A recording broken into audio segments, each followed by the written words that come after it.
Hello everyone and welcome back. In today's lesson, we'll be talking about streams, floods, and introduce the hydrological cycle and its important role to streams. We will also talk about specific features of streams, including sediment transport, velocity, and gradients, as well as sediment deposition. With water playing such an important role in our everyday lives, with streams, rivers, and large body of waters also serving as a means of transportation, however, these can also cause catastrophic hazards in the form of floods. Before we talk about the hazards, we must first describe the hydrological cycle and how water is transformed. When talking about the water that is stored on, under, or above the Earth's surface, this is known as a hydrosphere.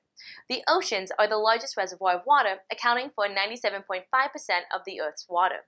The hydrological cycle, also known as the water cycle, accounts for the movements of water primarily through evaporation, condensation, and precipitation. Water evaporates from the oceans, lakes, and other bodies of water, and also from plants in a process known as transpiration, where it is then condensed into clouds.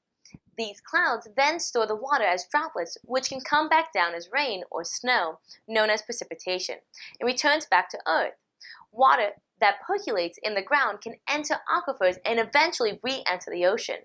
Now that we have a better idea about how water is transformed and moved, we can start talking more about streams and their features. A stream is any body of flowing water, regardless of size, from a small trickle to a large river. Streams pull water from a drainage basin or a watershed, which is any area of land that collects precipitated water. Drainage basins connect together in a hierarchical pattern, and smaller streams can feed into larger ones or lakes. These are referred to as tributaries. There are varying types of drainage patterns, with some common ones being dendritic, trellis, and radial.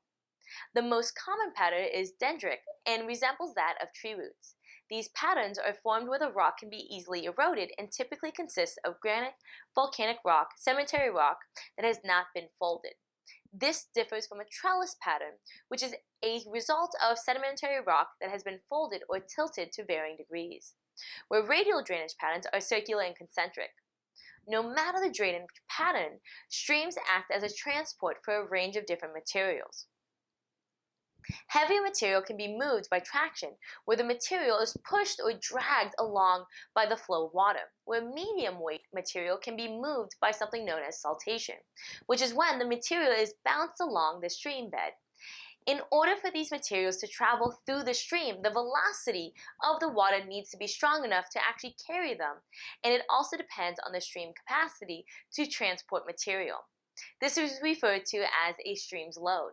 Another factor to consider is a stream's discharge, which is the amount of water flowing over a fixed point over a period of time, typically expressed as cubic feet per second. If a stream flows into a lake or a standing body of water, the stream's flow drops to virtually zero, dropping any sediment to the bottom. If you've ever looked at aerial photos of waterways, you might have noticed that streams do not always flow in a linear fashion. This is a result of rivers eroding sediment to form meanders, which is simply a bend in the river. Keep in mind that whatever enters these streams is then transported throughout our ecosystem and eventually leads back to the ocean. It is important to note that whenever oil spills, agricultural runoff, or toxic chemicals enter these waterways, they can cause devastating results. They can completely change and contaminate these waterways, not only affecting aquatic ecosystems, but also can affect terrestrial ones as well. It is important to keep in mind how interconnected our waterways are and how humans, wildlife, and plants rely on clean water to survive. Thank you and have a wonderful day. Until next time. And remember to just go with the flow. 1, 2, 3. G.